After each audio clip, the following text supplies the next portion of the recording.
just great for him. And, it's kind of like kind of a blue-collar guy like me. I don't think he grew up in, having everything given to him and all that, so I respect him. 3 hours later, he comes back. I said, come have a drink with us. He goes, man, Daly, I said, if I had your talent, I'd be doing the same thing you're doing. It was very, very tough for me to play bad. I feel like I let people down, let myself down, especially when I kind of gave the I don't care attitude.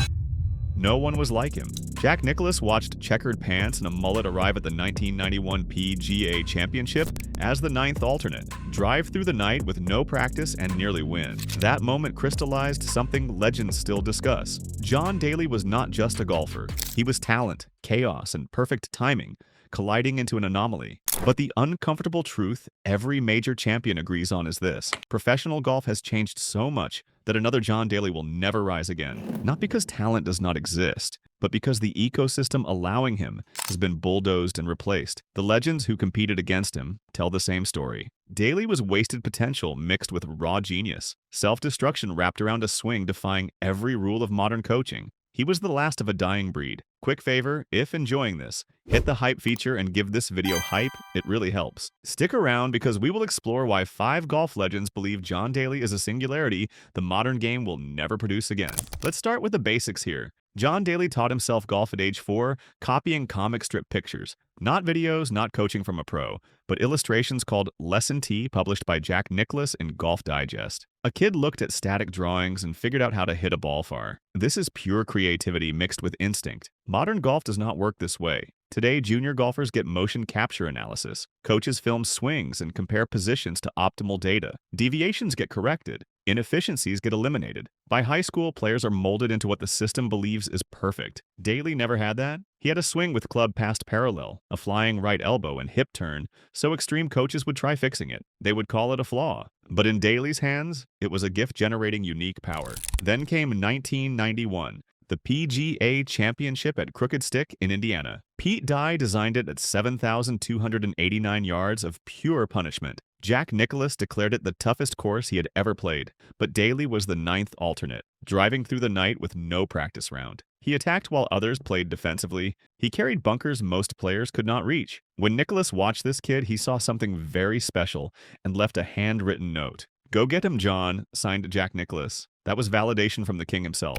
Number 5. Fuzzy Zoeller is a 2-time major champion, a prankster, and a guy who tells the hard truth about professional golf. The hard truth he delivered about Daly was brutal. Zoeller famously bet $150,000 that John Daly would not live to 50. This was not a joke. This was pragmatic assessment based on cold reality. Daly smoked constantly. He drank huge amounts of alcohol. He survived on fast food, famously saying he hated vegetables and water. He preferred beer and cheeseburgers to fueling his body like a professional athlete. Yet somehow, he had the flexibility to rotate his shoulders 120 degrees. He had endurance to walk 72 holes under extreme pressure in major championships. He won the Open Championship at St. Andrews in 1995, just 4 years after his miracle, and stayed competitive in spurts well into his 40s. Zoeller saw Daly as a biological anomaly, a genetic lottery win that should never have happened. Most athletes who treated their bodies Daly's way would collapse by their mid-20s. Backs would break, wrists would snap. The torque of modern golf swing is enormous, far greater than the persimmon era. A modern player attempting Daly's lifestyle would succumb to injury immediately. Daly survived because he was born with something unique, something that cannot be coached or replicated. He had connective tissue simply different. He was the last barroom athlete archetype, like Babe Ruth or Mickey Mantle, guys who performed on pure talent and vices. The modern athlete golfer would never survive that path. Today's tour pros wear monitors to track sleep. They have nutritionists calculating macros. They travel with osteopaths and physical therapists. A John Daly in 2026 is physically impossible. The body breaks too easily under modern swing speeds. Number 4. Arnold Palmer understood Daly differently. Palmer was the king, the original people's champion. He hitched up his pants, he smoked on the tee, he swung with anger like mad at the golf ball. Palmer brought golf out of country clubs into living rooms across America. He connected with working men, blue-collar guys, guys who played in jeans. Daly was the twisted, tragic successor to that legacy. Palmer saw in Daly the same magnetic quality that drew his army to the ropes. Something genuine about Daly, not polished, not safe. He connected with regular people because he looked and acted like them.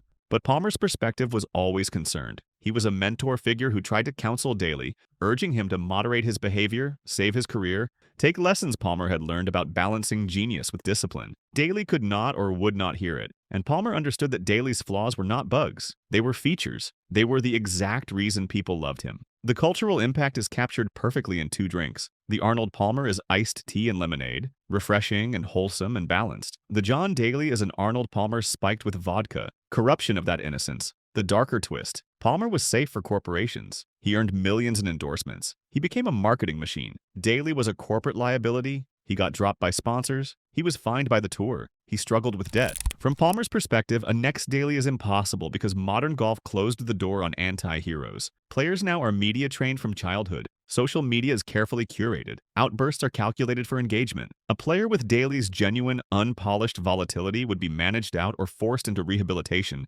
before building a fan base. The blue-collar hero has been replaced by the brand ambassador. Beyond that, the pathway itself is closed. Palmer and Daly both came from modest backgrounds. Palmer's father was a greenskeeper. Daly drove to tournaments as a young player. They represented the idea that golf could be a meritocracy. Now the cost of competitive junior golf is astronomical. Academy fees, travel expenses, entry fees, equipment costs. The talent pool has been gentrified. The average Joe coming out of nowhere is statistically impossible in a system where elite juniors are identified and funded by age 12. The socio-economic conditions that allow Daly to rise no longer exist. Number 3. Phil Mickelson shares the most spiritual DNA with Daly on-court philosophy. Both men loved the all-or-nothing shot. Both respected fearlessness deeply. Both viewed conservative play as boring. Mickelson has praised Daly's fearless nature, the way he played without fear of failure, paralyzing many pros. But Mickelson also understands something crucial. Mickelson's risks were calculated gambles backed by short-game practice and understanding odds. Daly's risks were often existential impulses, plays from pure instinct. Mickelson had a safety net, a brilliant wedge game, a bailout.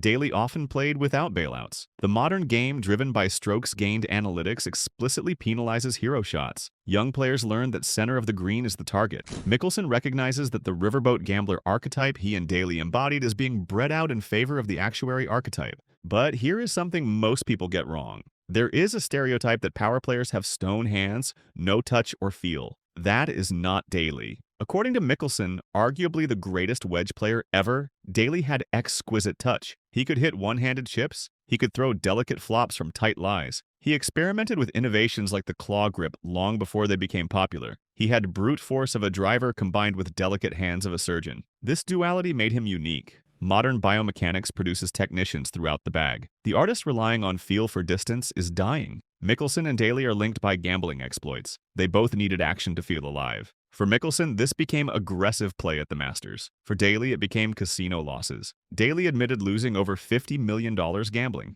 Mickelson sees that high-stakes personality is rare on modern tour. The modern player is a corporation, risk-averse with brand and bankroll. Players have guaranteed contracts and massive bonuses. The desperation fueling Daly's highs and lows is no longer a factor. There is no hunger because money is already there. Number 2. Tiger Woods views John Daly as the prototype. If Nicklaus represents the past Daly diverged from, Woods represents the future Daly created. Woods and Daly are connected as the two players who fundamentally altered professional golf. Before Daly, distance was an asset. After Daly, it became a prerequisite, a must-have skill. Every player wanting to compete had to be long. Tiger saw Daly as proof of concept for the power game Woods would perfect and dominate. Woods acknowledged that Daly was the first to overpower championship courses, turning par 5s into par 4s and eliminating fairway bunkers. But Woods draws a critical distinction. Daly was the Wild West version, untamed and erratic. Woods was the industrialized version, combining Daly's ball speed with surgical precision and military fitness. Woods perfected strokes gained off the tee before that metric existed.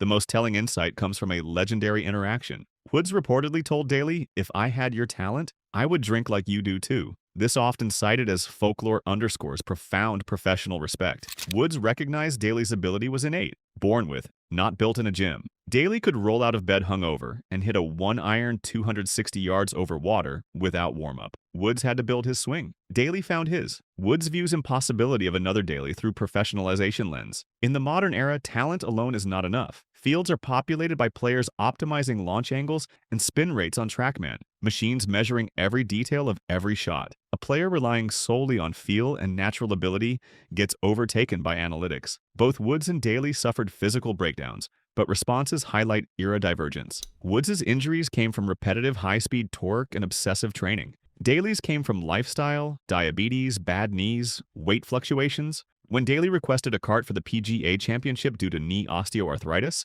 Woods initially criticized him, stating, "I walked with a broken leg," reflecting modern ethos that pain is a hurdle cleared through grit. Daly's response showed his older, more fatalistic approach. Woods eventually apologized after learning the full extent of Daly's condition. This reconciliation highlights fading of the tough guy era. Today's players use ice baths and physiotherapists and biohacks to prevent breakdown that defined Daly's later years. Modern sports science prevents the John Daly body from entering competitive arena. Number 1. Jack Nicklaus, the Golden Bear, the 18-time major champion, represents the standard of excellence. Nicklaus was fascinated by Daly for a specific reason. Nicklaus wrote instructional material, those comic book illustrations Daly learned from as a kid. The raw translation of those static images into violent, dynamic motion mesmerized Nicklaus. Daly interpreted Nicklaus's fundamentals, grip, stance, posture, but channeled them through a child's desire for maximum velocity. Daly adopted the flying right elbow and massive hip turn Nicklaus used,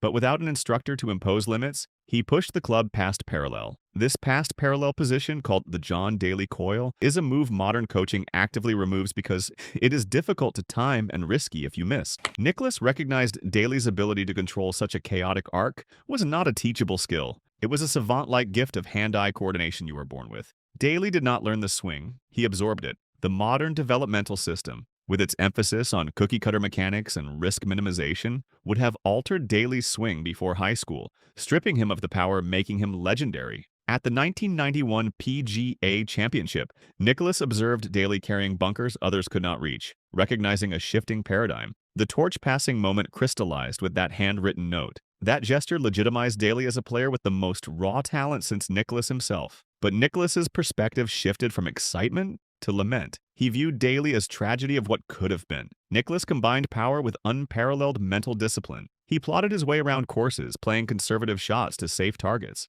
Daly played entirely by instinct. Grip it and rip it. No thought, just action. Nicklaus, who refined his game for his aging body, marveled at Daly continuing grip it and rip it into his 50s. Nicklaus understands modern golf has been solved by analytics. The strokes gained revolution proved mathematically that Daly's aggressive strategy was often suboptimal, inefficient, a variance machine winning tournaments in bursts but losing over large sample sizes. No coach, agent, or caddy would allow a young prodigy to play with such statistical inefficiency today. The next Daly is impossibility because the entire system would reject him before he became him.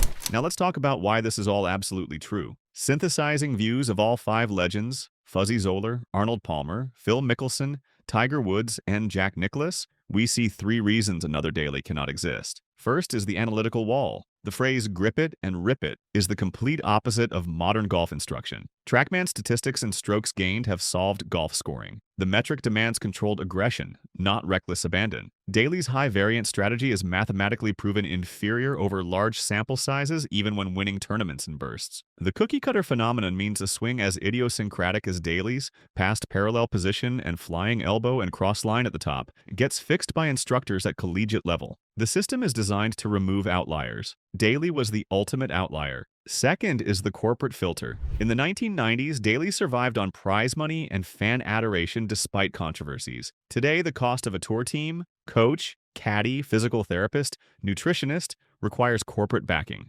Corporations do not sponsor wild things anymore. They view volatility as liabilities. Media scrutiny is constant and merciless. Daly's scandals played out over weeks and months in newspapers. In the age of social media and 24-hour news cycles, a young John Daly would be canceled before establishing a career. The privacy allowing his legend to grow in the shadows no longer exists. Third is the cultural shift. The blue-collar path Palmer and Daly walked is closed. Elite golf is prohibitively expensive. The everyman cannot afford entry to the system, creating tour professionals. Daly connected because he looked and acted like fans. Modern players look like Under Armour mannequins. The aesthetic gap between professional and fan widened to an uncrossable chasm. The talent pipeline now identifies and extracts young players by age 12. The system feeds them into academies and elite collegiate programs. The average Joe path is extinct. So what does all of this mean? John Daly was a black swan event in golf history. He was a collision of impossible circumstances. He was a neuromuscular genius generating unmatched speed